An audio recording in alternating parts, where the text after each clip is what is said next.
And while SK have more opportunities, like Rogue is a team that you want to beat. When they find themselves at the bottom of the standings and you're fighting for top 6, this is a team that you want to be able to get that win over so that you can have a better time trying to lock in one of those top 6 spots. Yeah, Team Heretics Vitality coming up soon, right? And if you're not beating Rogue, those teams probably a taller task on paper at the very least, but Rogue showed us a ton in Game 2. A lot of what we wanted to see in Game 1 accentuated, made even better. Malrang being aggressive in the jungle, having room to be creative, to find those angles. We heard from Odo on the desk.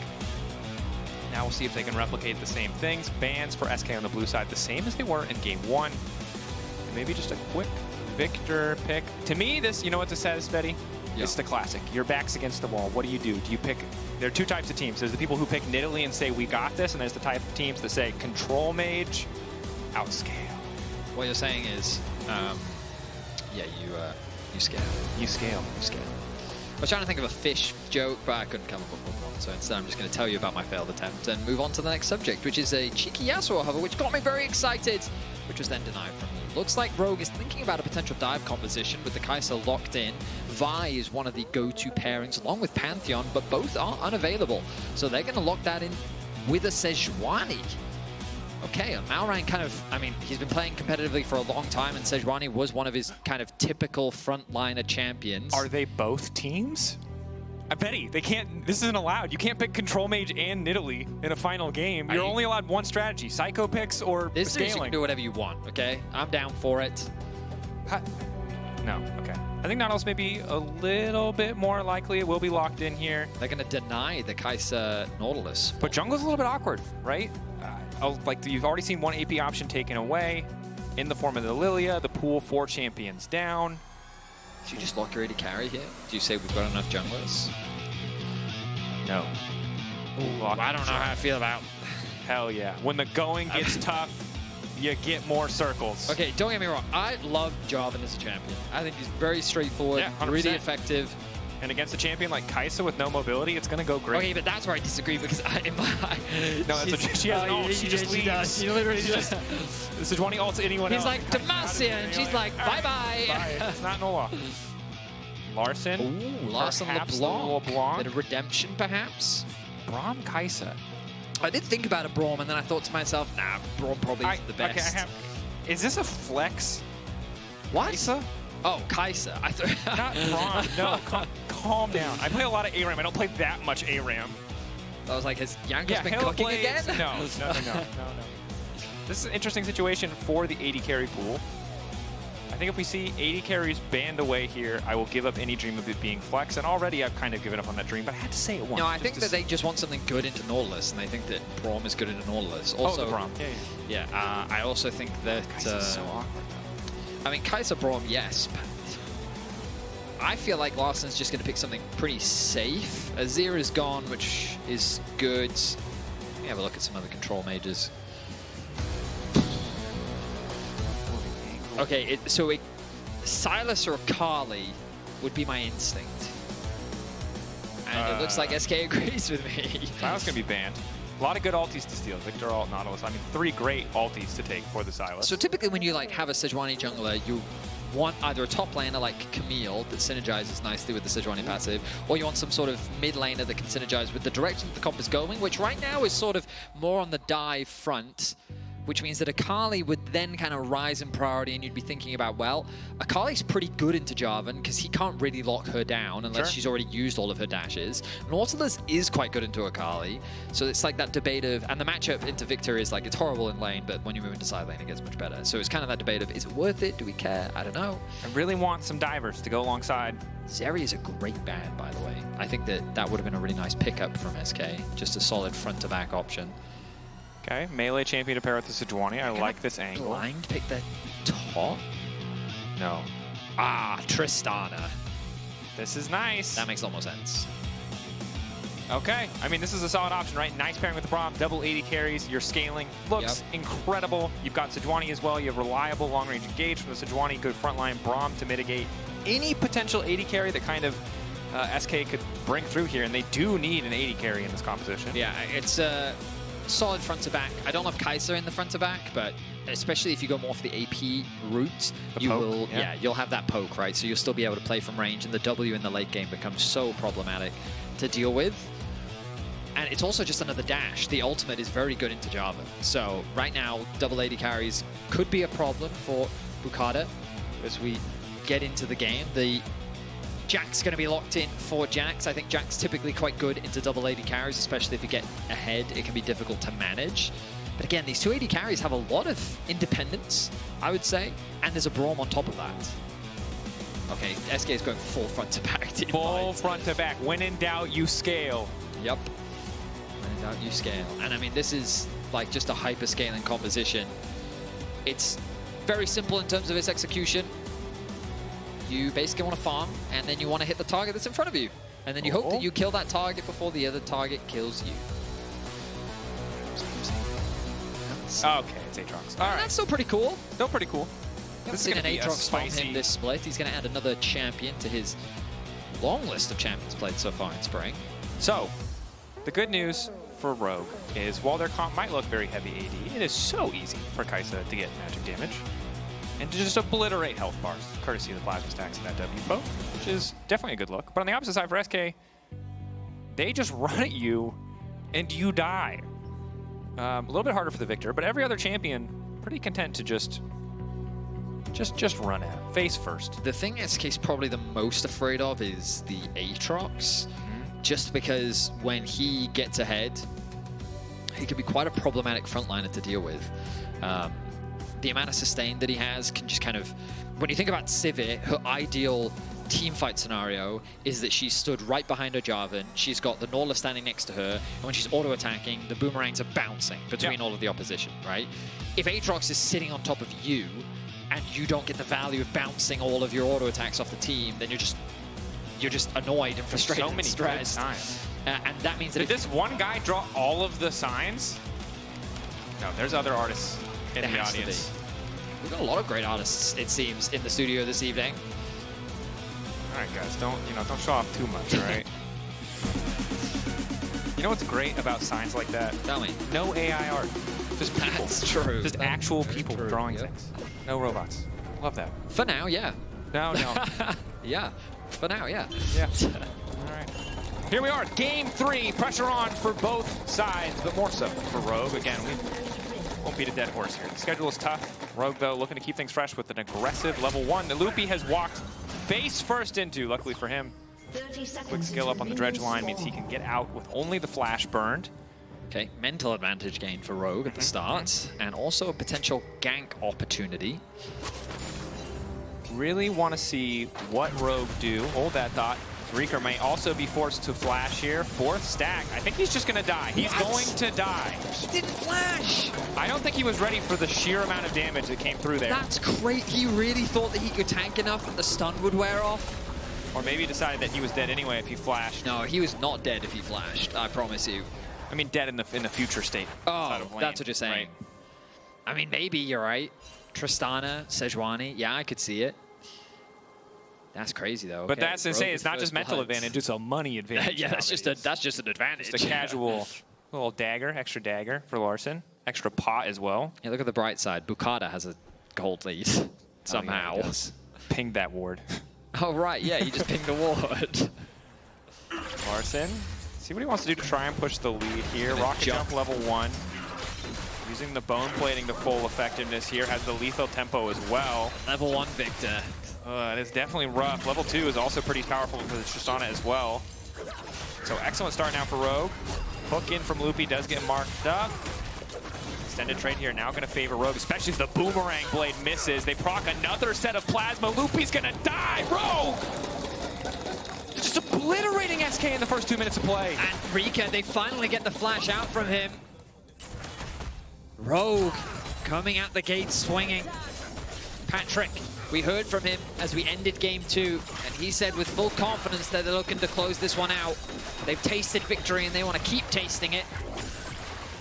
Larssen finds himself with a pushing advantage in the mid lane. On the bot side of the map, Patrik picks up his first kill of the game. And they punish the flashless Loopy. Potentially a gank opportunity in mid lane as well as the junglers just make their way through their respective jungles.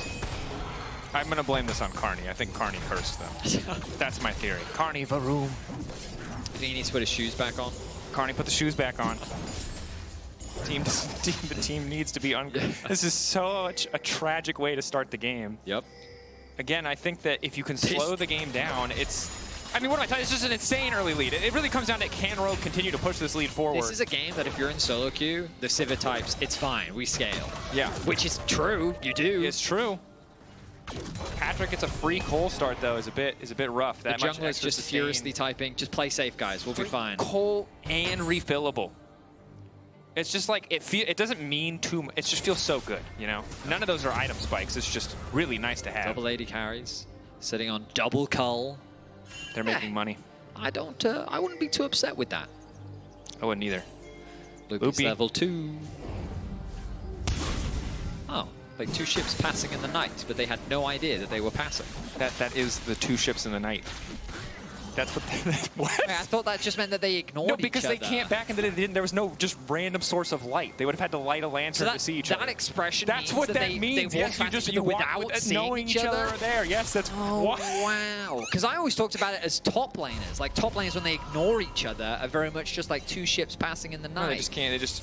It's dark. Oh, who says you can't learn things on this broadcast? Why do you think the night was a part of it? It could have just been 2 ships passing. Yes. I mean, night would suggest that it was dark. I thought that was a crucial detail. It is, because then that's why they can't see. What? Anyway. Yeah. Okay. Genix and Adam can see each other. Not like ships in the night. Just beating the hell out of each other. For now, Adam not able to do a lot. I think level 5. Again, similar to Ambessa. Adam really likes champions who need lower Q cooldowns to be relevant. I mean, Darius. Yep. Olaf. Yep. Garen. Okay, I'm seeing Ambessa. I think the Garen one's generous. Like, I think it's mostly Ambessa and Aatrox. Do you still max E on Garen top, or is it Q max? I don't know. I don't remember. I hate that chicken. It just wouldn't surprise me if you max Q, you know what I mean? It would surprise. It would surprise me. Execute, nice little body block there, and this is. It's a struggle into the Braum, right? Is even though Kai'Sa and Braum aren't like the poster child of synergy, Braum is so good into melee engage supports in lane. Yep. I mean, I think he's great into Nautilus. Every time you hook, he's just there, either providing assistance by leaping in to apply his passive, or to block the hook in and of himself, and then he can leap away to safety. Yeah. So, Braum is indeed a mighty shield. And as our first objective now becomes the target for Rogue, Malrang will once again start this dragon up.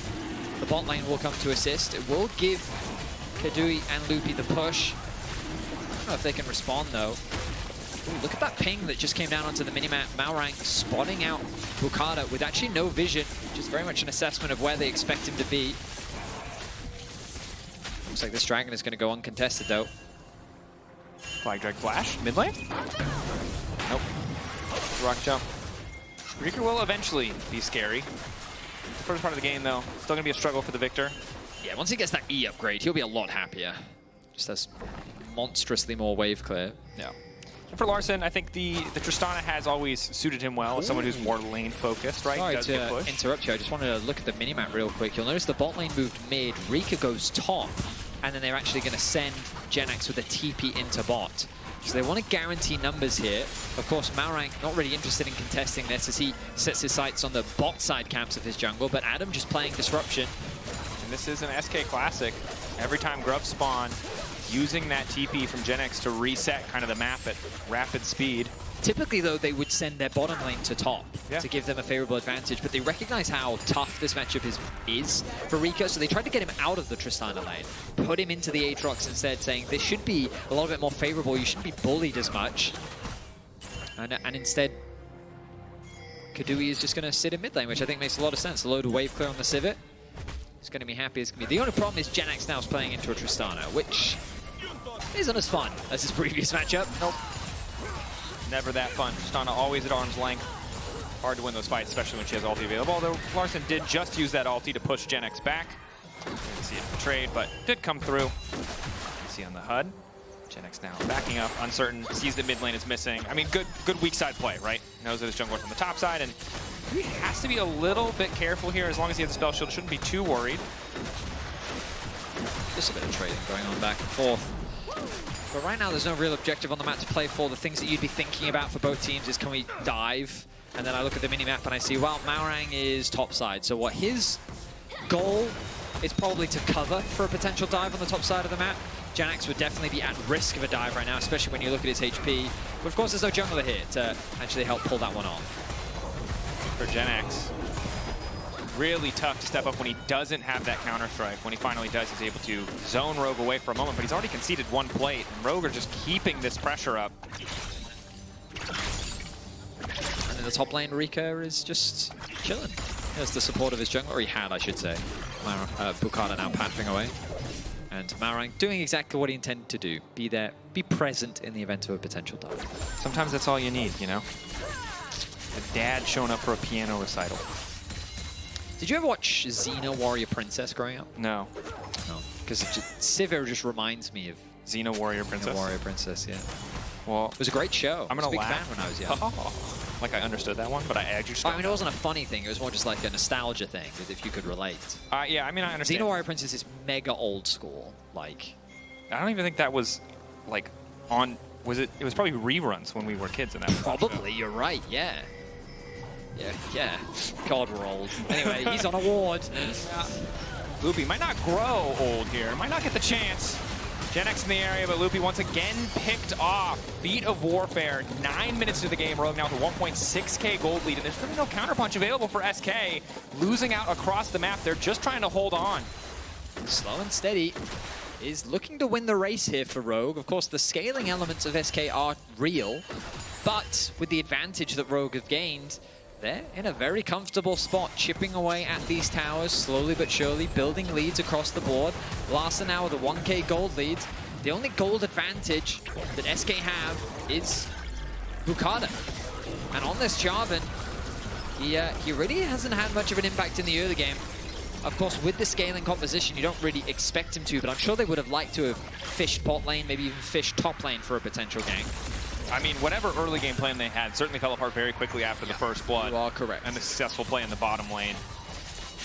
Now just losing pressure in so many different places makes the game so difficult to play, unless of course they have a man advantage, as they currently do in mid lane. FLICKR now matched up once again against Larssen. And it does suck to fall behind on the Viktor, right? Because it also stops the stacks from coming through quite as quickly. He's going Rod of Aegis as well, which is going to be even slower. I don't know if I agree with that choice, given the way the game has gone, personally. It's tough, though. You also need to be able to survive your lane. And yeah, no, I understand the logic, having that extra bit of survivability, and I'm not even against the Rod of Aegis into, like, Leandri's Death Cap build. I think that's fine. But I just question if it's too slow. Yeah, it will take some time.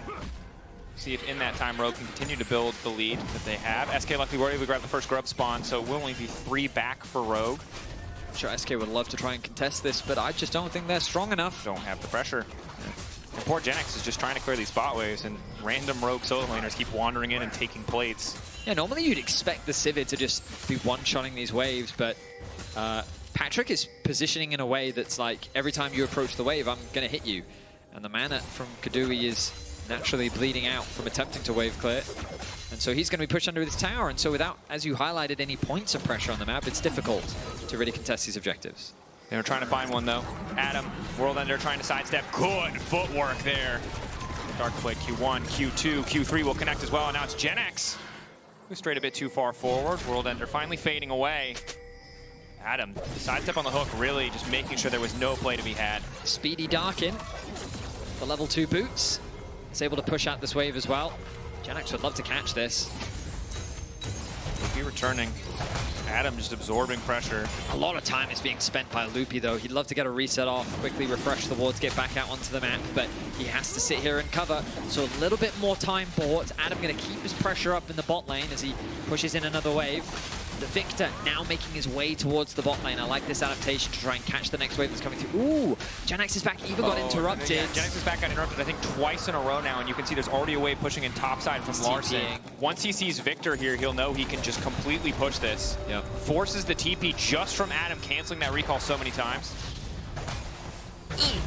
This is a rough one. Yeah, and so it's subtle, but there's like a 300, 400 gold lead gained off the back of that, just because of the farm that ends up getting lost underneath the towers. So nice little gain there for Rogue. Obviously nothing too crazy significant, but it all stacks up in the end. Plates gained, CS advantage built. So where is the next angle for SK? They can look for down a TP. FLICKR still has his. Larssen's not quite up.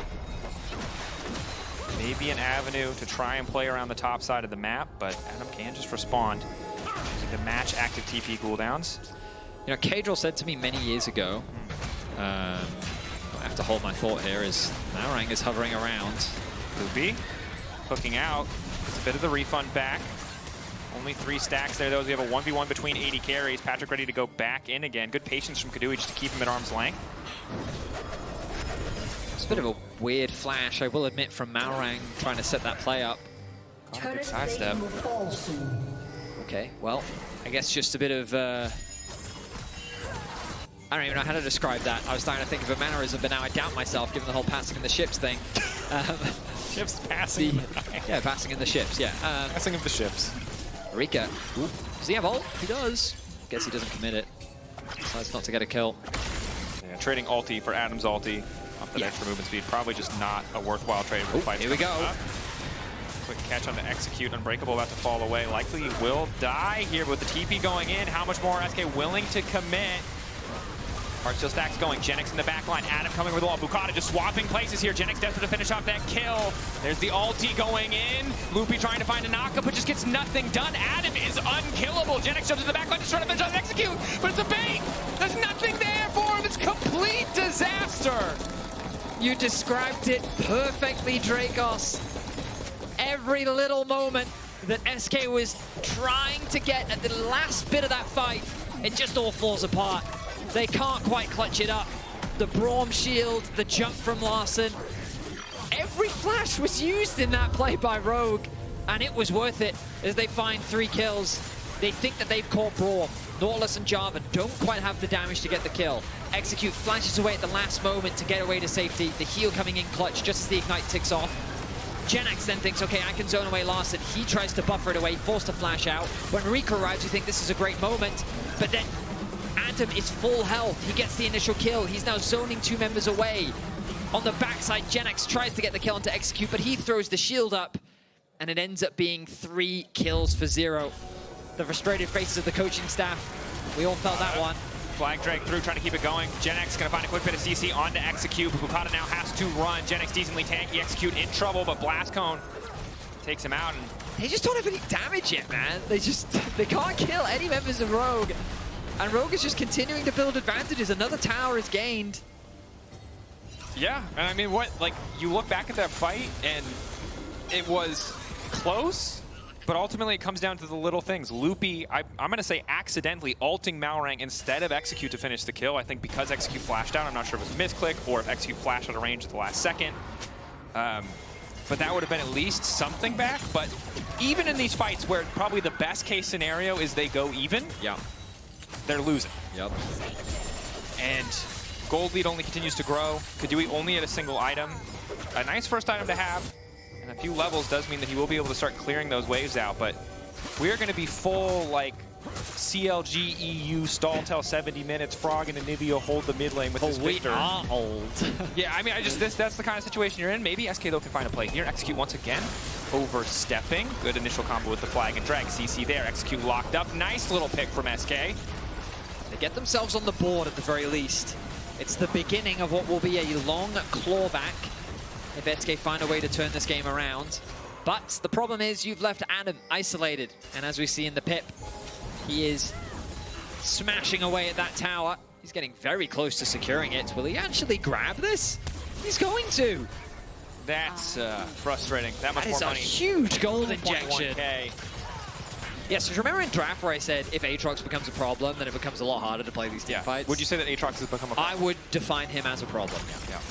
Luckily, Aatrox is not here and does not have TP, so perhaps a chance for SK to fight without the problem. Lockup is there, decent damage because of blows. So, I've talked about this. I started the story earlier, but Keduii many years told me that Jarvan is a champion. If he's not ganking at level 3, and he's not like snowballing the early game, useless champ. Okay. Now, I don't know if he would still say the same thing today, but I can tell you right now, that champ is hella squishy. If it is a race on which frontline dies first in these front-to-back comps, I'm gonna hazard a guess to say that Jarvan's dying first, bro. I think that's a pretty safe bet, I would say. I think he's a champion that kind of has to pose some type of threat to the backline. Yeah. To make them feel like they need to focus him. But I just feel like Boukada poses zero threats to this Kai'Sa or this Tristana right now. Yeah. And it's Rogue really getting our payoff for them continuing to just ban the AP options in champ select, right? This game, it was just the Lilia, but limiting Boukada's pool seems to be the right choice, because as we've gone to this final game, just didn't find a pick where he could have that big early game impact. Now, can still have the big 5-man knockups in fights if he finds the perfect angle, but, you know, pound for pound, I think I'd always prefer the Sejuani at this point in the game. Oh, yeah. Herald is up. The fight for mid-wave control. Rogue is first to enter the river as they'll grab themselves the Scuttle Crab. Janek's still bot lane, but he has the TP available. Adam is fine to group with his team. He's got a full level over Genax, and he has the TP available himself. I don't think SK is going to contest this. Oh, I stand corrected. Okay, checking. Herald defeated, but SK will not let it go. Malrang's like, wants it. I want it. Is he? The funny thing is he's not really scared of them, you know? He's like, you can't kill me. He has to get in a range, though. Yeah, that's the problem. Okay, I mean... So I denied. I denied. In the meantime, Genax was farming a bot lane. Did have to back away the second he saw that Aatrox. Adam does have 2 items in his level 13. Another cancel. Not going to come through. Loopy respecting it. Backs being cancelled in this game definitely seems to be a trend. Yeah, it does. Unfortunately, it's SK's backs that keeps getting cancelled. Unless, of course, you're a Rogue fan, in which case Rogue consistently find a way to interrupt SK's backs. And it's a little thing, but it matters so much in an early game that was already rough to have Genax in that bot lane back canceled like 3 times consecutively. Tristana's not going to complain when she gets 300 more gold for free. Yeah, Larssen, being late in real life is an inconvenience for sure. Being late in Summoner's Rift has severe monetary. Yeah, imagine if you showed up late to work and they just didn't pay you at all. It's kind of what happens. That's basically it, right? There's just nothing left. All out of work for the day, buddy. You can just go home. Genax going on Larssen. Some damage down. Is going to ult to try to keep this fight going. Good initial burst. TP now coming in. Execute caught out, trying to regroup with the rest of the team. Keduii trying to get fancy with it, but just getting chunked out, and Execute is there, waiting with the kebab, but Keduii taken down. Execute likely to fall next. The Jarvan going in, Patrik taken out as well. That's the big Viktor ulti they're looking for. Genax finding the stun. RGE keeping things going, but the ulti is already faded away. Adam might just be unkillable. Another auto going through. A Sundered Skyfrock, an extra Q, bit of healing coming in. The Darkened Blade finding the sweet spot again and again and again. Larssen now trying to follow. Flash over the wall. Boukada running. Golden Nuggets won't keep him safe. Another kill coming through. Larssen finding the reset. Going to keep Goomba stomping his way through that one. Decent fight for SK, but Rogue again finding the edge. SK just do not have the damage to get through Adam. He is a wall that feels unbreakable right now. And the problem is this wall has a massive sword that is just pounding down on your head. SK, they found what looked to be a winning fight, a good position. But the moment that Adam joins, he basically single-handedly forced them to retreat, and Rogue converted it into another 1 exchange. They now find themselves at soul point. Rogue in a good spot. Loopy walking in here. Adam does not give a damn about that damage. Keduii free auto-attacking. It might not matter. Loopy taking a big chunk. Mid lane tower still standing. 1 minute and 30 seconds, though, the timer till soul is on the table for Rogue. That is the fight that SK need to be ready for. I mean, we're at the point where SK is very reliant on Rogue making mistakes now. And I thought that this was one of them. Genax, good awareness, realizes I have the ability to kill Larssen. And he recognizes that it's going to be difficult because, you know, he has the jump and he has the knockback. And so that's what happens here. But he forces Larssen out of the fight. And so SK is saying, hey, we might be able to win a fight here. We have guaranteed numbers advantage. So in the top side of the river, Keduii gets locked down, flashed on by Adam. The double kill comes through for Rika, and you're thinking, okay, this is a winnable fight, Rogue have thrown. But just look at Adam. The healing comes through, Genax is forced to flash away. Boukada doesn't have the damage, gets stunned up thanks to the Sejuani passive, also forced to flash away. He still ends up dropping thanks to the Larssen bomb. And Rika also forced to flash away. They need to find a way to deal with Adam to stand a chance in this game. SK grouped up. Adam waiting over the wall. Ulti to kick things off. Good initial knocker coming in through Execute. Keduii and RGE are now in trouble, but they managed to throw down their ultis. Instant cooldowns coming out, and down goes Keduii. Rogue slaughtering SK. Blink of an eye, they're gone. Dragon on the table in 11 seconds. It'll be soul for Rogue. Rogue is just so much stronger. They're happy to force these fights as they know that with the item advantage that they have, the level advantages that they're sitting on, they can easily win out on the fight. And this is looking to be a 23-minute soul with a tower as well. Just nothing but domination coming through from Rogue. Rogue finding their footing.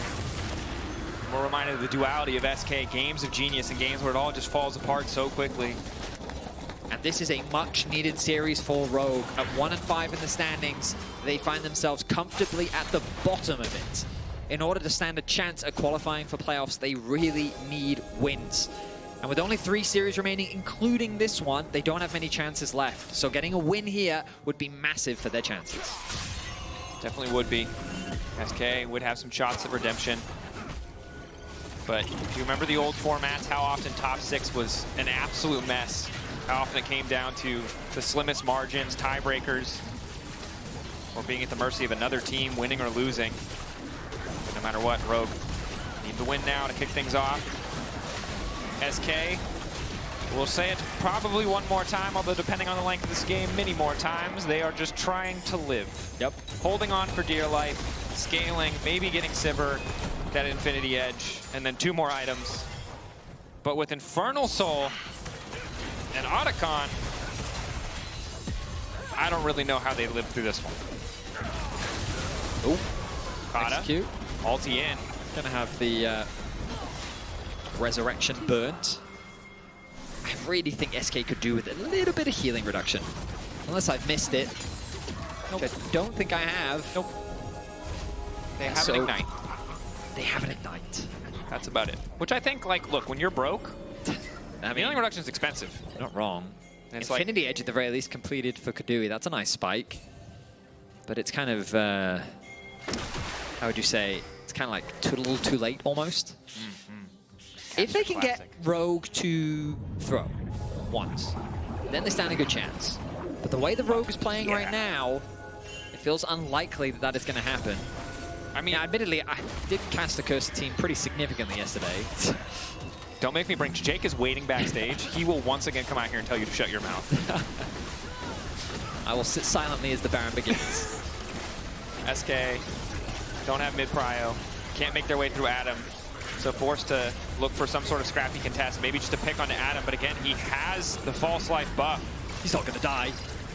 He's not going to die! Baron down for Rogue. SK's pick attempt fails. 3 minutes to Elder, perhaps a coin flip that if SK can win, they might find an angle to live a little bit longer in this game. But victory is a long, long ways away. I mean, in contrast to the first game where Adam was on the Galio, where his role was to provide more support for the team, I feel like you can see the contrast when you put him in a position to carry. We saw it in the second half of the game on his Ambessa, and now in this Aatrox. It's funny because the way the game started was Larssen getting a kill onto Rika, and then bot lane getting a 2v2 kill because Loopy lost his flash, and now it feels like the biggest threat on the board is Adam. Yeah, that Aatrox is terrifying. SK throwing down the Sivir ulti, clearing waves, but Larssen on the bottom side will just delete towers. GenX counter-strike to stay standing. It's a desperate hold. It's like Helm's Deep if the orcs were super jacked. Just like super just shredded. Yeah. And it was only hobbits. It would not go well. And also they brought siege weaponry. Yeah, they brought trebuchets. siege weaponry. So many trebuchets. And Gandalf is really late. Any minute now, Gandalf. Any minute now, SK. Again, they don't really have a better course of action, to be clear here.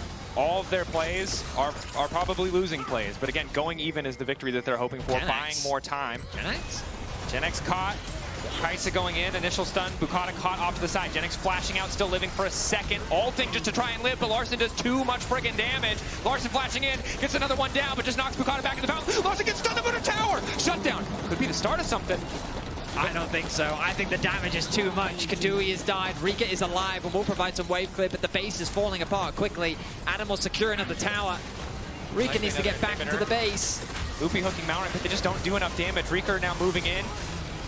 Ulti through, Adam godlike, Infernal Chains connecting. Boukada not absolutely doing anything. Now I just ran out of English there. Stuck in there with Adam is what I was looking for. 11K gold lead from Rogue. By far their most dominant game this entire year.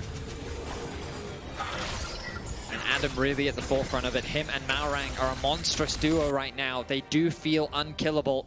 SK just does not do the damage to break them. And now with the Elder Dragon spawning in a minute's time, you would imagine that that is where Rogue will set their sights. Ooh, gold is in a rough state too. Death cap just completed though, perhaps enough. But like, very questionable play here from Genex. I do not know why he thought it was safe to go up towards that wave. He really just exposed his team, who then tried to step up to defend him. You can see the mana bar is relatively low. Larssen miscalculates the damage a little bit, ends up losing his life, giving a big shutdown over to Rika. But it doesn't matter, because Adam is here, and he has the support of his team. I think Genex just praying that he could delete that wave before it hit the tower, but doesn't pay off. Uh-oh. Are they going? Oh, are they? Triple blast cone over the wall, face first into SK. It would be bold. They're going. But it would be a flex. Double blast cone. Ulti's coming out. Patrik face first in enemy support. Keduii on the backline for now, untouched. Decent damage going in from the Viktor. They've got the combo that they're looking for, but Genex a little bit too late to the party. Adam, legendary. Rogue effectively untouched. SK with blinking health bars, running as fast as they can. Rogue, I was about to say it looks like they don't even care about the Elder, but they will turn their attention back towards the objective. It's the objective designed to end games. So when you're in this sort of a position, why not grab it for yourself? Then you can just force a fight knowing how much stronger you are than your opposition and look to close things out. And a much needed bounce back for Rogue. It's been a tough split for them, but a win here could be all the difference to keep their playoff chances alive. Rika. Sure. Instantly deleted. Blink of an eye there right as the Elder comes through just to make certain. Probably wouldn't make it out of the Infernal Chains anyway. Adam keeping the push up. Eating tower shots. Hook from Loopy just connecting with the wall. 4 members trying to hold. Adam with TP. Reeker, when he responds, will have ulti, but he's still 40 seconds out. There should be no way for SK to hold this. This should be impossible. Rogue looking for the victory lap. XQ taking 0 damage. Starting to stack those concussive blows. And SK, the momentum that they were building, taken away in this game 3.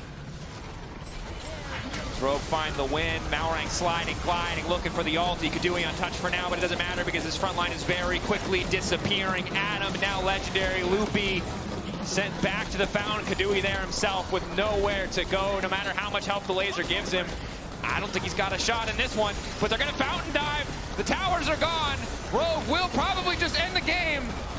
But this is a much-needed confidence win, and they're taking their time with it. Rogue knocking down SK, finding their second win of the Spring Split. 12 kills to close things out for Adam, with a scoreline of 12-0 and 6. He and Malrang did some serious work